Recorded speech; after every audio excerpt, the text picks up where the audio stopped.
Welcome to our Deeps Tube. இன்னைக்கு நம்ம சேனலில் பிரிக்ஸை பற்றி பார்க்க போகிறோம். பிரிக்ஸுன்னொடனே ஃபஸ்ட்டு என்னென்னலாம் கொஷின்ஸில் கேட்பாங்க அப்படின்றத பொறுத்து மட்டும்தான் நான் வந்து நோட்ஸ் எடுத்திருக்கேன். பர்டிகுலராக என்ன எதுலேருந்து கொஷின் கேட்பாங்களோ அதை மட்டும் ஃபோக்கஸ் பண்ணியிருக்கேன். சரிங்களா? இப்போ பிரிக்ஸுன்னொன்னே என்னென்ன சொல்கிறாங்க அப்படின்னா, பிரிக்ஸில் என்ன காம்போசிஷன் இருக்குது அப்படின்றதுல ஃபஸ்ட்டு கொஷின் வந்திருக்கும். சிலிக்கா வந்து 50% 60% இருக்குது. அப்புறம் வந்து பார்த்திங்கன்னா அது எதுக்காக யூஸ் பண்ணுறாங்க அப்படின்ற மாதிரி தான். அதில் cracking prevents cracking, shrinkage and வார்ப்பிங்லாம் எதுவுமே வராது அப்படின்றதுக்காக. அதே சப்போஸ் எக்ஸஸாக போயிடுச்சு அப்படின்னா பிரிட்டில் ஆகும் அப்படின்ற மாதிரி, நொறுங்கிரும் அப்படின்னு சொல்கிறாங்க. அதுக்கு அடுத்தது அலுமினா. இது வந்து 20% 30% வந்து இருக்குது. இது எதுக்காகனா பிளாஸ்டிசிட்டிக்காக யூஸ் பண்ணுறாங்க. Third lime. இது வந்து ஸ்ட்ரிங்கேஜ் ப்ரிவென்ஸ் பண்ணுறதுக்காக யூஸ் பண்ணுறாங்க. இதே எக்ஸஸாக போயிடுச்சு அப்படின்னா மெல்ட் ஆக ஆரம்பிச்சிடும், அன்சவுண்ட் ஆகிடும் பிரிக்கு அப்படின்னு சொல்கிறாங்க. நெக்ஸ்ட் பார்த்தீங்கன்னா அயன் ஆக்சைடு. அயன் ஆக்சைடும் போது 5 to 6% வந்து இருக்கலாம். இது வந்து எதுக்காக யூஸ் பண்ணுறோம்னா ரெட் கலர் கொடுக்கணும் அப்படின்றதுக்காகவும். இதே எக்ஸஸாக போயிடுச்சுன்னா ஒன்று ப்ளூ கலர்லையோ இல்லை பிளாக் கலர்லையோ கல் மாறிடும். அடுத்தது மெக்னீஷியம். இதை வந்து எல்லோயிஷ் டிண்ட் கொடுக்கறதுக்காகவும் ஸ்ட்ரிங்கேஜ் குறைக்கிறதுக்காக தான் யூஸ் பண்ணிருக்கோம்.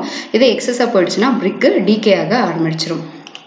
அதுக்கடுத்து பார்த்திங்கன்னா இப்போ மேனுஃபேக்சரிங் ஆஃப் பிரிக்ஸு சொல்லும்போது இந்த எப்படி மேனுஃபேக்சர் பண்ணுறாங்க, என்னென்ன மாதிரி மெத்தடில் என்னென்ன ப்ரொசீஜர்ஸ் இருக்குது, ஸ்டெப் வைஸ் ப்ரொசீஜர் அப்படின்னு கேட்பாங்க. அதில் unsoiling first, digging, cleaning, weathering, blending, tempering, அதுக்கப்புறம் மோல்டிங், பர்னிங், அப்புறம் ட்ரையிங் இருக்கும். சரிங்களா? இந்த மாதிரி மெத்தட்லாம் இருக்கும். இப்போ இதில் இப்போ அன்சாயிலிங் அப்படின்னு சொல்லும்போது என்னென்னா ஃபஸ்ட்டு அந்த மண்ணை வந்து நம்ம என்ன பண்ணியிருப்பாங்க அப்படின்னா மேலே இருக்க மண்ணை நோண்டி வெடி எடுத்து தூக்கி போட்டிருப்பாங்க. அதுக்கப்புறம் உள்ளே இருக்க மண்ணை வெட்டி எடுத்திருப்பாங்க. அதை நல்லா க்ளீன் பண்ணுவாங்க, அதை கொஞ்சம் காய விடுவாங்க. அப்புறம் பிளெண்டிங்னும் போது உங்களுக்கு எல்லாம் நல்லா பிசைஞ்சு வைக்கிறது தான் பிளெண்டிங். ஈவனாக ஒரே ஷேப்பாக சைஸாக பண்ணுறது வந்து நல்லா சப்பாத்தி மாவு பிசைகிற மாதிரி வச்சுருக்கிறது தான் பிளெண்டிங் அப்படின்னு சொல்லியிருப்பாங்க. அதுக்கப்புறம் பார்த்திங்கன்னா டெம்பரிங். அது என்ன வேணுமோ அதுக்கேற்ற மாதிரி நல்லா அடித்து இது பண்ணி ஒரு பதத்துக்கு கொண்டு வரது தான் டெம்பரிங் அப்படின்ற மாதிரி வச்சுக்கோங்க. அதுக்கடுத்து பார்த்திங்கன்னா இப்போ என்ன மோல்டிங் அப்படின்னு யூஸ் பண்ணுவோம். மோல்டு போடணும் இல்லைங்களா? அப்போ மண்ணெல்லாம் எடுத்து வச்சு க்ளீன் பண்ணி ஒரு நல்ல ஒரு கலவையாக எடுத்து வச்சிட்டோம். இப்போ என்ன பண்ணணும், எனக்கு அந்த பர்டிகுலர் ஷேப்புக்கு வந்து கொண்டு வரணும். ரெக்டாங்குலராக வேணும்னா ரெக்டாங்குலராக இப்போ வந்து கொண்டு வரும். இதுக்கு வந்து 2 டைப் ஆஃப் மோல்டிங் வந்து யூஸ் பண்ணுறாங்க. ஒன்று பார்த்திங்கன்னா ஹேண்ட் மோல்டிங், இன்னொன்று மிஷின் மோல்டிங். இப்போ ஹேண்ட் மோல்டிங்கில் 2 டைப் சொல்லியிருக்காங்க. ஃபஸ்ட்டு வந்து பார்த்திங்கன்னா கிரவுண்டில் வச்சு மோல்டு பண்ணுறது, அடுத்தது டேபிளில் வச்சு மோல்டு பண்ணுறது. இதுக்கு அடுத்தது பார்த்திங்கன்னா பர்னிங்னு சொல்லியிருப்பாங்க. இந்த பர்னிங்கில் வந்து என்ன பண்ணுறாங்க அப்படின்னா ரெண்டு டைப்பில் எரிய விடுவாங்க. ஒன்று கிளாம்பில் வச்சோ இல்லை கிளினில் வச்சோ பர்ன் பண்ணுவாங்க. இது கிளாம்பில் வச்சு பண்ணுறது பார்த்திங்கன்னா 60% குட் குவாலிட்டி தான் நம்மளுக்கு வந்து கிடைச்சிருக்கும். சரிங்களா? இதே கிளினில் பண்ணுறாங்க அப்படின்னா 90% குட் குவாலிட்டி பிரிக்ஸ் வந்து நம்மளுக்கு கிடைக்கும். இந்த கிளினில் எவ்வளோ டெம்பரேச்சர் மெயின்டைன் பண்ணுவாங்கன்னா 1000 to 1200 வரைக்கும் இருக்கிற டெம்பரேச்சர் வந்து மெயின்டைன் பண்ணுவாங்க இந்த கிளினில். அடுத்தது பிரிக்குக்கு என்னென்ன டெஸ்ட் எல்லாம் பார்க்குறாங்க அப்படின்ற மாதிரி பார்க்கணும். ஏன்னா இப்போ ஒரு நல்ல பிரிக்காக இருக்குது அப்படின்னா என்னென்ன கண்டிஷன்ஸ்லாம் சொல்கிறாங்க அப்படின்னா, ஃபஸ்ட்டு நல்ல பிரிக்குன்னா எப்படி சொல்லுவீங்க? கண்ணில் பார்க்கும்போது சொல்லுவோம், ரைட்டுங்களா? நல்லா சிவப்பு கலரில் இருக்கணும், கார்னர்ஸ் எல்லாம் நல்லா ஷேப்பாக இருக்கணும்னு சொல்லியிருப்போம். அதே மாதிரி ஒரு மீட்டர் டிஸ்டன்ஸ்லேருந்து கல்லை கீழே தூக்கி போடும்போது கல் உடையக்கூடாது. 2 கல்லை தட்டி பார்த்தோம்னா டிங்குன்னு சத்தம் கேட்கணும். அது பேர் ரிங்கிங் சவுண்ட் அப்படின்னு சொல்லியிருப்பாங்க. இது இல்லாமல் வேறு என்னென்ன டெஸ்ட் எல்லாம் இருக்குது, நம்ம என்னென்னலாம் படிக்கிறோம் அப்படின்னா வாட்டர் அப்சார்ப்ஷன் டெஸ்ட்னு சொல்லியிருப்பாங்க. கல் எவ்வளோ தண்ணி உரியுது அப்படின்றது தான். ஒரு ஃபஸ்ட் கிளாஸ் பிரிக் ஒரு நல்ல பிரிக்காக இருந்தது அப்படின்னா 20% உரியலாம். இதே செகண்ட் கிளாஸ் பிரிக் அப்படின்னா 22%, தேர்ட் கிளாஸ் பிரிக்குன்னு போது 25%. சரிங்களா? ஓகே. அடுத்தது இப்போ க்ரஷிங் டெஸ்ட் வந்து பார்க்குறோம். அந்த க்ரஷிங்னா கல் வச்சு அழுத்தி பார்க்கும்போது அது எவ்வளோ லோடு தாங்க அப்படின்னா ஃபஸ்ட் கிளாஸ் பிரிக் வந்து 10.5 Nm², செகண்ட் கிளாஸ் வந்து 7.5 Nm² தாங்கும். இதே வந்து நீங்கள் இது யூஸ் பண்ணுறீங்க, என்ன சொல்கிறது, ஒரு மினிமமாக வந்து எவ்வளோ இருக்கலாம், ஒரு க்ரஷிங் ஸ்ட்ரென்த் வந்து எவ்வளோவோ மினிமமாக இருக்கலாம்னா 35 kg/cm² வந்து மினிமமாக இருக்கலாம் அப்படின்றத சொல்கிறாங்க.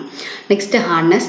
அதாவது நோண்டி பார்க்கும்போது உங்கள் ஃபிங்கர்ஸில் இருக்க இம்ப்ரெஷன்ஸ் வந்து அந்த கல்லில் பதியக்கூடாது. அதுதான் ஹார்ட்னஸ்க்குரிய டெஸ்ட்டை பிரிக்ஸ்க்காக பண்ணுறது. அடுத்தது சால்யூபிள் சால்ட்ஸ்னால் இப்போ சப்போஸ் கல்லில் இப்போ மண்ணில் ஏதாச்சும் அஃபெக்ட் அடிக்குது அப்படின்னும் போது நம்ம தண்ணியில் ஊற வச்சு 24 மணி நேரம் கழிச்சு எடுத்து பார்க்கும்போது அதில் எந்த ஒரு டெபாசிட்டுமே இருக்கக்கூடாது. அதாவது பத்தியாக அந்த இடத்துல வெள்ளை வெள்ளையாக ரவுண்டாக இருக்கக்கூடாது அப்படின்ற மாதிரி சொல்லியிருப்பாங்க. அப்படி சப்போஸ் இல்லவே இல்லை அப்படின்னா அது ஒரு நல்ல கல். ஒரு 10% தான் இருக்குது அப்படின்னா அது ஸ்லைட்டாக சால்ட்ஸ் இருக்குதுன்னு அர்த்தம். 50%னா மாடரேட்டனும், அதுக்கு மேலே greater than 50னா அது வந்து என்ன சொல்கிறாங்கன்னா சீரியஸ் எஃபெக்ட் அடிக்கும், அந்த பிரிக்கை வந்து யூஸ் பண்ணக்கூடாது அப்படின்ற மாதிரி சொல்கிறாங்க. ஓகேங்களா. நெக்ஸ்ட் பார்த்தீங்கன்னா சைஸ் அண்ட் ஷேப்பு. நம்மளுக்கு தெரியும் எப்படி இருக்கணும், ரெக்டாங்குலராக இருக்கணும், ஷார்ப் எட்ஜ் வந்து கொடுத்துருப்பாங்க. அதே மாதிரி உங்களுக்கு வந்து 19x9x9 வந்து இருக்கணும். சரிங்களா. அதோட நாமினல் ஷேப்பு இது ரொம்ப இம்பார்ட்டண்ட். ஓகேங்களா. ஸ்டாண்டர்ட் சைஸ் ஆஃப் பிரிக் வந்து 19x9x9. இதே வந்து மார்ட்டடோட கேட்டிருந்தாங்கன்னா 20x10x10. சரிங்களா. இது வந்து ரொம்ப இம்பார்ட்டன்ட். 20x10x10. அடுத்தது சவுண்ட்னஸ் மெட்டாலிக் ரிங்கிங் சவுண்ட் கேட்கணும்னு சொல்லிட்டு ஹோமோஜீனியஸ்னா எல்லாமே ஒரே மாதிரி டெம்பரேச்சரில் வந்து இருக்கணும், எந்த ஒரு வேறு இதுவும் இருக்கக்கூடாது அப்படின்றதுக்காக யூஸ் பண்ணியிருப்பாங்க. என்னென்ன பிரிக்ஸ் எல்லாம் இருக்குது, ஹை டியூட்டி பிரிக்னா என்ன, மீடியம் டியூட்டி பிரிக்னா என்ன, லோ டியூட்டி பிரிக்னா என்ன, அதாவது எவ்வளோ டெம்பரேச்சர் தாங்குமோ அந்த டெம்பரேச்சருக்கு ஏற்ற மாதிரி இந்த பிரிக்ஸை வந்து பிரிச்சிருக்காங்க. ஓகேங்களா. அடுத்தது பார்த்தீங்கன்னா கிளாசிஃபிகேஷன் ஆஃப் பிரிக்ஸ் அப்படின்னு சொல்கிறோம்.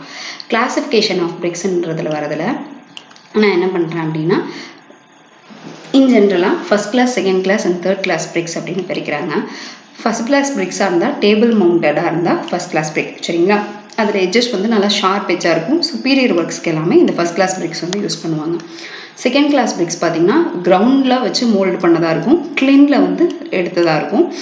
அதோட ஷேப் வந்து கொஞ்சம் இர்ரெகுலராக இருக்கும். சரிங்களா. ஷார்ப் கார்னர்ஸ் இல்லாமல் கார்னர்ஸ் ஏதாச்சும் கொஞ்சம் கொஞ்சம் உடஞ்சி அந்த மாதிரி இருக்கிற இடத்துல இருக்கும். இது வந்து எதுக்காகனா ஒரு பிரிக் ஒர்க்கு பிளாஸ்டர் போட்டு யூஸ் பண்ணிக்க போகிறேன் அப்படின்ற மாதிரி இடத்துல இந்த செகண்ட் கிளாஸ் பிரிக்ஸ் வந்து யூஸ் பண்ணலாம். தேர்ட் கிளாஸ் பிரிக் வந்து கிரவுண்டில் மோல்ட் பண்ணியிருப்பாங்க. இதே வந்து கிளாம்பில் வந்து இருக்கும், சர்ஃபேஸ் வந்து ரஃப்பாக இருக்கும்ன்றது சொல்லியிருப்பாங்க. இர்ரெகுலராகவும் இருக்கும், டிஸ்டார்டட் ஷேப்பில் வந்து இருக்கும். இது எந்த மாதிரி இடத்துக்குன்னா டெம்பரவரி ஸ்ட்ரக்சர்ஸ்க்கு வந்து யூஸ் பண்ணுவாங்க. சரிங்களா. அடுத்தது ஃபோர்த் கிளாஸ் பிரிக்கு. இது வந்து ரொம்ப வெந்த கல். சரிங்களா. ஓவர் பர்ன்ட் பிரிக்ஸ் எல்லாத்தையுமே இதை வந்து ஃபோர்த் கிளாஸ் பிரிக்ஸாக வந்து சொல்லுவாங்க. இது எதுக்காக அப்படின்னா அக்ரிகேட்ஸ் மாதிரி வந்து யூஸ் பண்ணிக்கிறதுக்கு யூஸ் பண்ணுவாங்க. அடுத்தது ஷேப் ஆஃப் பிரிக்ஸ் வந்து போகிறோம். இந்த ஷேப் ஆஃப் பிரிக்ஸில் என்னென்ன மாதிரி ஷேப்ஸ் எல்லாம் கொடுத்துருக்காங்க அப்படின்னா புல்நோஸ் அப்படின்னு சொல்லியிருப்பாங்க. இது இமேஜஸ் மட்டும் பார்த்துக்கோங்க. புல்நோஸ்னால் இந்த மாதிரி இருக்கும். கோப்பிங்னும் போது தண்ணி வடிஞ்சு ஓடுற இடத்துல அந்த மாதிரி இருக்கிற இடத்துல எல்லாத்தையும் யூஸ் பண்ணுவாங்க கோப்பிங் பிரிக்ஸ்ன்னு. அதில் என்னென்ன டைப்லாம் இருக்குன்னா சாம்ஃபர்டு, ஹாஃப் ரவுண்டு, சேடல் பேக் அப்படின்ற மாதிரி இருக்குது. ஓகேங்களா. பிரிக்ஸ் என்னென்ன காம்போசிஷன் இருக்குன்னு பார்த்தாச்சு. அதுக்கு அடுத்தது அதில் என்னென்ன மாதிரி கிளாஸிஃபை பண்ணியிருக்காங்கன்னு பார்த்தாச்சு. அதுக்கு என்ன டெஸ்ட் இருக்குன்னு பார்த்தாச்சு. ஃபைனலாக எதுக்கு வரும் அப்படின்னா பிரிக்கில் மேசன்ட்ரி வந்து வரும். சரிங்களா. இப்போ பிரிக் மேசன்ட்ரி அப்படின்னா என்ன, ஒரு பார்ட்டை வந்து நம்ம தெரிஞ்சுக்கணும். என்ன அப்படின்னு சொல்கிறாங்க அப்படின்னா ஃபஸ்ட்டு ஸ்ட்ரெச்சரை வந்து பார்க்குறோம். சரிங்களா. ஸ்ட்ரெச்சர்னும் போது இந்த நீட்டை வாக்கில் கொடுத்துருக்காங்க இல்லைங்களா, இந்த போர்ஷன் வந்து ஸ்ட்ரெச்சர் அப்படின்னு சொல்லுவாங்க. இந்த நீட்ட வாக்கில் இருக்குல்ல, இது ஸ்ட்ரெச்சர்னு சொல்லுவாங்க. இந்த முன்னாடி இருக்க குட்டி போர்ஷன் வந்து ஹெட்டர்னு சொல்லுவாங்க. அதே அரைசஸ் அப்படின்னா இந்த போர்ஷனும் இந்த கல்லும் பக்கத்தில் இருக்கிற கல்லும் ரெண்டும் சேர்ந்து வர போர்ஷன் வந்து அரைசஸ் அப்படின்னு சொல்லுவாங்க.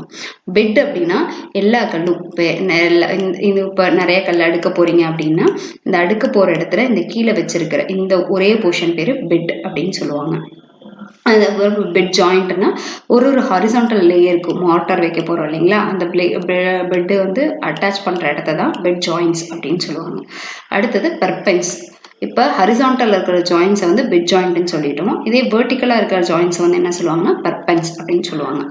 ஓவர்லேப் அப்படின்னா இந்த கல்லுக்கு மேலே இந்த கல் வைக்கிறோம். இப்போ ஒரு ரெக்டாங்குலர் கல் வச்சுக்கிறோம்னு வச்சுக்கோங்களேன். ரைட். இப்போ இந்த இடத்துல ஒரு கல் வைக்கிறோம். இப்போ கல் வைக்கிறோம் அப்படின்னா இதுக்கு மேலே இங்கே ஒரு இடம் இருக்கும். இப்போ இந்த இடம் வைக்கிறோம் இல்லைங்களா கல், அப்போ இந்த இடத்துக்கும் எவ்வளோ ஓவர்லேப் ஆயிருக்குன்றத சொல்கிறது தான் ஓவர்லேப் அப்படின்னு சொல்லி லேப்பிங் அப்படின்னு சொல்லுவாங்க. சரிங்களா.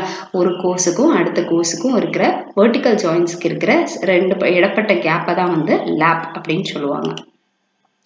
இன்க்ளோஷர் அப்படின்றது அரக்கல் சிவரு. சரிங்களா. அரக்கல் இன்க்ளோசர்ன்றது அரக்கல்.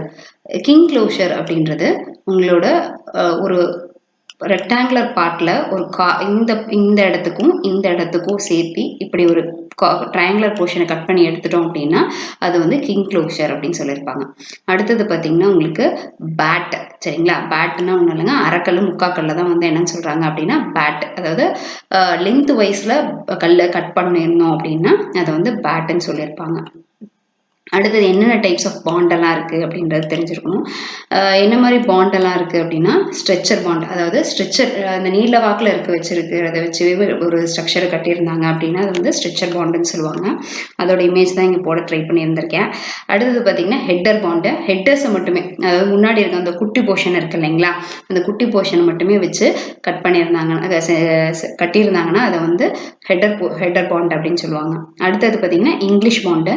இங்கிலீஷ் பாண்டுன்றது உங்களுக்கு என்ன சொல்லுவாங்க அப்படின்னா ஒரு ஆல்டர்னேட் ஒரு கோர்ஸ் வந்து ஸ்ட்ரெச்சர் வச்சிருப்பாங்க, அடுத்த கோர்ஸ் பார்த்தீங்கன்னா ஹெட்டர் வச்சிருப்பாங்க. இந்த மாதிரி ஆல்டர்னேட் கோர்சஸ்ல வந்து கல் அரேஞ்ச் பண்ணிட்டு வந்தாங்கன்னா அது வந்து இங்கிலீஷ் பாண்டுன்னு சொல்லியிருப்பாங்க. எப்படின்னா பிரெட்டில் வந்து ஜாம் வைக்கிற மாதிரி, ஒரு பிரெட்டுன்றது வந்து ஸ்ட்ரெச்சர் ஞாபகம் வச்சுக்கோங்க, ஜாம் ஒரு லேயர், அதுக்கு மேலே திருப்பி பிரெட்டு ஜாம் இப்படி வச்சு சாண்ட்விச் லேயர்ஸ் மாதிரி வச்சுட்டு வந்தாங்க அப்படின்னா இது வந்து இங்கிலீஷ் பாண்ட் அப்படின்னு சொல்லுவாங்க. சரிங்களா? நெக்ஸ்ட் பார்த்தீங்கன்னா ஃப்ளமிஷ் பாண்டு. இது எப்படின்னா ஒரே கோர்ஸ்லேயே ஒரே லைன்லேயே ஹெட்டரு ஸ்ட்ரெச்சர்னு திருப்பி மாற்றி வச்சுட்டு வரதை வந்து என்ன சொல்லுவாங்கன்னா ஃப்ளெமிஷ் பாண்ட் அப்படின்னு சொல்லுவாங்க. இந்த ஃப்ளமிஷ்ல 2 டைப் இருக்கு. ஒன்று சிங்கிள் ஃப்ளமிஷ், அடுத்தது டபுள் ஃப்ளமிஷ். அதுக்கப்புறம் கார்டன் வால்னு சொல்லுவாங்க. இது எதுக்காகனா காம்பவுண்ட் வால்ஸ்க்கெல்லாம் யூஸ் பண்ணுற இடத்துல வந்து கொட்டிருப்பாங்க. இது வந்து ஒருக்கல் சிதுற மாதிரி இருக்கும். சரிங்களா? ஹைட் வந்து 2 மீட்டருக்கு மேலே போயிருக்காது. அடுத்தது பார்த்தீங்கன்னா ரேக்கிங் பாண்டு. இந்த ரேக்கிங் பாண்டில் என்ன டைப்லாம் இருக்குது அப்படின்னா 3 டைப் சொல்லுவாங்க. ஒன்று டயகனல், இன்னொன்று ஹெர்ரிங், இன்னொன்று சிக்ஸாக். சரிங்களா? இப்போ டயகனல் அப்படின்னா பிரிக்ஸ் எல்லாமே லாஞ்சிடியூடினலாக வச்சுருப்பாங்க. ஹெர்ரிங்கில் வந்து 45 டிகிரி ஆங்கிளில் வந்து கொடுத்துருப்பாங்க. ஜிக்ஸாக் வந்து ஜிக்ஸாக் ஃபேஷன்லேயே இருக்கிற மாதிரி வச்சுருப்பாங்க. அதுக்காக இமேஜ் ஒன்று எடுத்து வச்சுருக்கேன். அதான் இந்த இமேஜ் தான் அது. சரிங்களா? ஸ்ட்ரெச்சர் பாண்ட்னா எப்படி உங்களுக்கு தெரியுது, ஸ்ட்ரெச்சர்ஸ் எல்லாம் வச்சு ஸ்ட்ரெச்சர் மட்டுமே நீல வாக்கில் வச்ச கல்லை மட்டுமே வச்சு கட்டியிருந்தாங்கன்னா அது ஸ்ட்ரெச்சர் பாண்ட். அதே அந்த குட்டி குட்டியாக முன்னாடி அந்த சின்ன போர்ஷன் இருக்கும் இல்லைங்களா, அது முன்னாடி தெரிகிற மாதிரி வச்சு கட்டியிருந்தோம்னா அது ஹெட்டிங் பாண்ட். அதுக்கப்புறம் இங்கிலீஷ் பாண்ட் அப்படின்னா ஒரு ஸ்ட்ரெச்சர் ஒரு ஹெட்டர், ஒரு ஸ்ட்ரெச்சர் ஒரு ஹெட்டர் அப்படி வச்சு கட்டியிருக்கிறது இங்கிலீஷ் பாண்டுன்னு சொல்லியிருப்பாங்க. நெக்ஸ்ட் பார்த்தீங்கன்னா ஃப்ளெமிஷ் பாண்டு. இந்த ஃப்ளெமிஷ் பாண்டுன்றது ஒரே கோர்ஸில் ஸ்ட்ரெச்சரும் ஹெட்டரும் இப்படி மாற்றி இருக்கிறத வந்து ஃப்ளெமிஷ் பாண்ட் அப்படின்னு சொல்லியிருப்பாங்க. Like, share and subscribe and support us at DeepStube. Thank you.